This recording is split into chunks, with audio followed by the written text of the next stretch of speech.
Mummy जी, पापा जी तो अब रहे नहीं, तो अब उनकी बात का क्या महत्व। एक नौकरी करने वाले परिवार में हमारी पवित्र कैसे रह पाएगी। कंचन अपनी सास को समझाते हुए बोली। तब पास में खड़ी उसकी देवरानी माधुरी भी उसकी हाँ में हाँ मिलाते हुए बोली, हाँ मम्मी जी, मेरा भी यही कहना है कि अपने परिवार के बराबर वाले स्टैंडर्ड के लड़के से।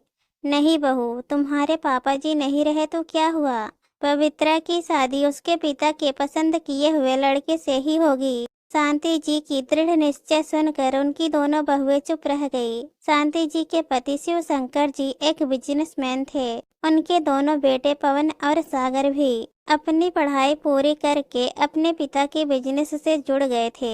बेटों की इच्छा अनुसार वो संपन्न घराने की दो लड़कियों को बहू बनाकर अपने घर ले आई थी, जिनके रंग ढंग न तो उन्हें पसंद थे और न ही उनके पति को। अब बेटी पवित्रा सयानी हो रही थी। उन्होंने अपने पति से वर तलाशने को कहा। तब उनके पति बोले, मेरे स्वर्गवासी मित्र का बेटा आर्यन हमारी बेटी के लिए सुयोग्य है। वह एक मल्टीनेशनल कंपनी में जॉब कर रहा है।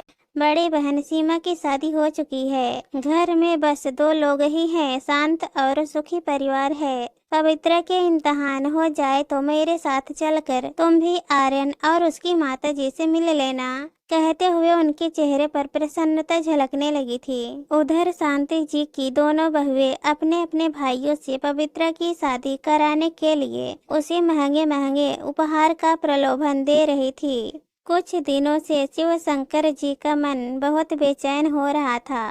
डॉक्टर की सलाह पर वो घर पर ही आराम कर रहे थे, लेकिन एक रात सोते सोते ही उन्हें हार्ट अटैक आ गया। घर में मातम छा गया। पवित्रा ने बड़ी मुश्किल से खुद को संभाला और बीए के इम्तिहान दिए। तब शांति ने पवित्रा को आर्यन के बारे में बताया और बोली कि तेरे पिता की तो यही इच्छा थी, फिर भी तुम चाहो तो मना कर सकती हो। नहीं मम्मी, कहते हुए पवित्रा पिता को याद करके रो पड़ी। जब उन्होंने बेटे को आर्यन के बारे में बताया तब दोनों बहुएं दंग रह गई। वैसे तो देवरानी जेठानी एक दूसरे से तनी तनी रहती थी, लेकिन इस समय तो दोनों एक स्वर में पवित्रा की शादी का विरोध किया। शांति जी अपनी बहुओं की मंशा से भली भांति परिचित थी, इसलिए जब उन्होंने कड़े शब्दों में अपना निर्णय सुनाया तो अपने मंसूबों पर पानी फिरते देखकर दोनों तिलमिलाकर रह गई। बेटों को साथ लेकर एक दिन शांति आर्यन के घर पहुंच गई।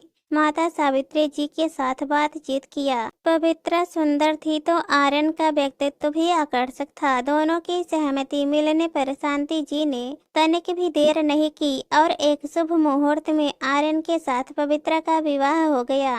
विदाई के समय शांति जी ने अपनी बेटी से इतना ही कहा था कि मेरे साथ तुम्हारा रक्त बंधन है, लेकिन जिस परिवार में जा रही हो उनके साथ तुम्हारा स्नेह बंधन है, जिसे तुम्हें प्यार एवं समझदारी के साथ निभाना है। जी मम्मी, कहकर पवित्रा अपने ससुराल आ गई। उसकी सास और ननद ने दिल खोलकर उसका स्वागत किया। 2 दिन बाद वो आर्यन के साथ वापस अपने मायके आ गई तो अपनी मम्मी और भाभीियों से अपनी सास ननद की खूब प्रशंसा की। बेटी को खुश देखकर शांति जी उसकी तरफ से निश्चिंत हो गई, लेकिन भाभीियों को उसकी खुशी की गवारा न हुआ।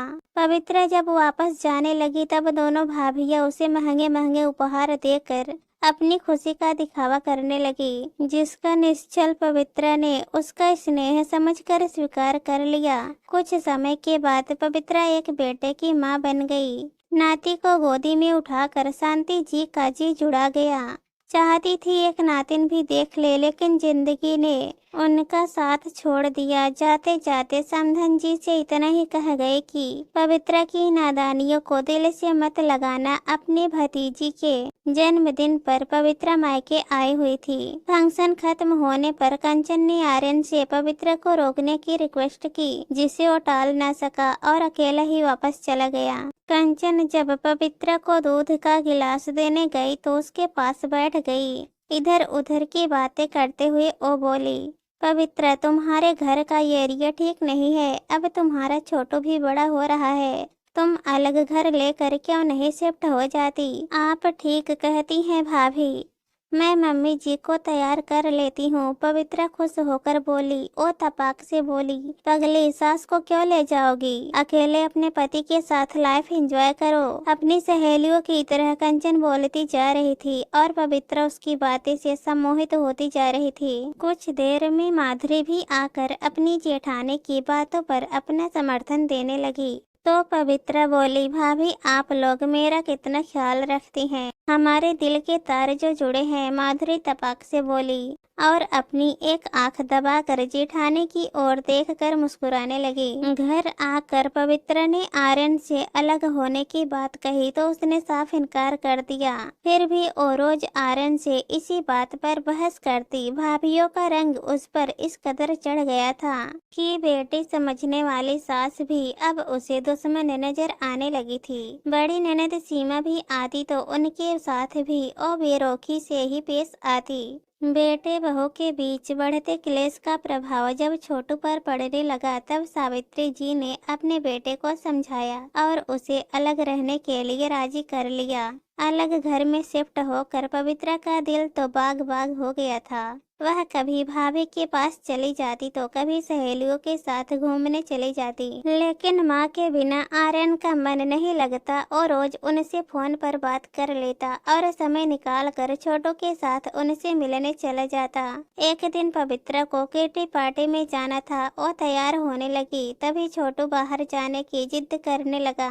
काम वाली चांदनी के साथ छोटू को पार्क भेजकर वो अलमारी में से साड़ी निकालने लगी। तभी उसे याद आया कि गैस पर दूध चढ़ा है और तेजी से किचन की तरफ भागी। फर्श पर गिरा पानी उसे दिखाई नहीं दिया और वो आह करते हुए फिसल कर जमीन पर धड़ाम से गिर पड़ी। कुछ मिनट बाद वो खुद को संभालती हुई कमरे में आई और आर्यन को फोन करके अपने गिरने की सूचना दी। तब तक चांदनी भी आ गई थी। उसे दूध जलने की महक आई तो छोटू को गोद से उतार कर किचन में भागी। तभी घबराता हुआ आर्यन आया और चांदनी की सहायता से उसे गाड़ी में बैठा कर अस्पताल ले गया। डॉक्टर ने चेकअप करके बताया कि गिरने से पवित्रा के दाहिने पैर की हड्डी टूट गई है। प्लास्टर के बाद आप उसे घर ले जा सकते हैं, लेकिन थोड़ी सावधानी बरतनी होगी और आराम करना होगा। पवित्रा को छोटू की फिक्र होने लगी। उसने आर्यन से फोन लेकर बड़ी भाभी को फोन किया और अपने बारे में बताकर बोली, भाभी आप तुरंत आकर छोटू को संभाल लीजिए। सुनकर कंचन बोली, पवित्रा मैं तो मायके जा रही हूँ और तेरी छोटी भाभी के सिर में दर्द है, लेकिन ठीक होते ही अवश्य तेरे पास चली जाएगी। उनकी हाव भाव से पवित्रा समझ गई कि भाभी उसे टाल रही है, लेकिन मम्मी या सीमा दीदी होती तो तुरंत उसकी आंखों में आंसू आ गए। उसी समय सावित्री जी का फोन आ गया। आर्यन के प्रणाम माँ सुनकर वो घबरा गई। क्या बात है बेटा, तुम्हारी आवाज? तब आर्यन ने उन्हें सारी बात बताई और कहा कि कल पवित्रा को घर ले आऊंगा। एक नर्स आकर उसका सब काम कर दिया करेगी। लेकिन चांदनी के चले जाने के बाद छोटू उसका गला भर आया। सावित्री जी बोली, ईश्वर पर भरोसा रख, सब ठीक हो जाएगा। उन्होंने सीमा को पवित्रा के बारे में बताया और बोले कि मैं हॉस्पिटल जा रही हूँ और तुम भी।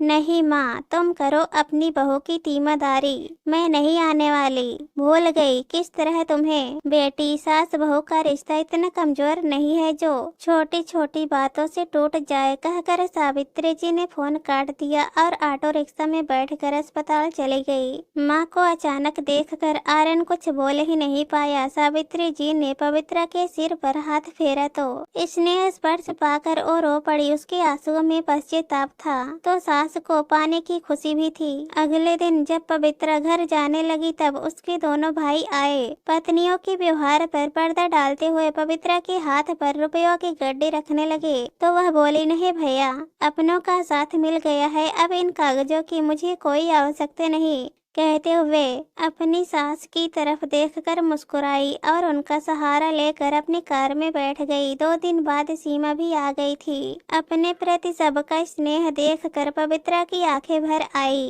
वो अपनी सास से बोली, मैंने आपके साथ दीदी के साथ कितना गलत व्यवहार किया। अपनी भाभी के बहकावे में आकर आपको अकेला कर दिया, फिर भी आपने। उसके आंसू बहने लगे। सावित्री जी उसके आंसू पोंछते हुए बोली, बेटी हमारे बीच स्नेह का बंधन है जो दिल के तारों से जुड़ा है। तभी तो हम साथ साथ करवा चौथ का व्रत करते हैं, एक दूसरे को दिलासा देते हुए। जीतिया जैसे कठिन व्रत को भी हम हंसते हंसते पार कर लेते हैं। हैंड सेट सास बहू का रिश्ता किचन में रखे बर्तन के समान होता है, जो आपस में टकराते हैं लेकिन साथ ही रहते हैं, समझी ना। पवित्रा के सिर पर प्यार भरी थपकी देकर सावित्री जी हंसने लगी। तो जी मम्मी कहते हुए उसने सास के कंधे पर अपना सिर रख दिया। तभी छोटू दादी माँ कहते हुए अपनी बुआ का हाथ छोड़कर सावित्री जी के गोद में बैठ गया। 2 महीने के बाद पवित्रा के पैर का प्लास्टर कट गया। कुछ समय बाद वो आराम से चलने फिरने लगी।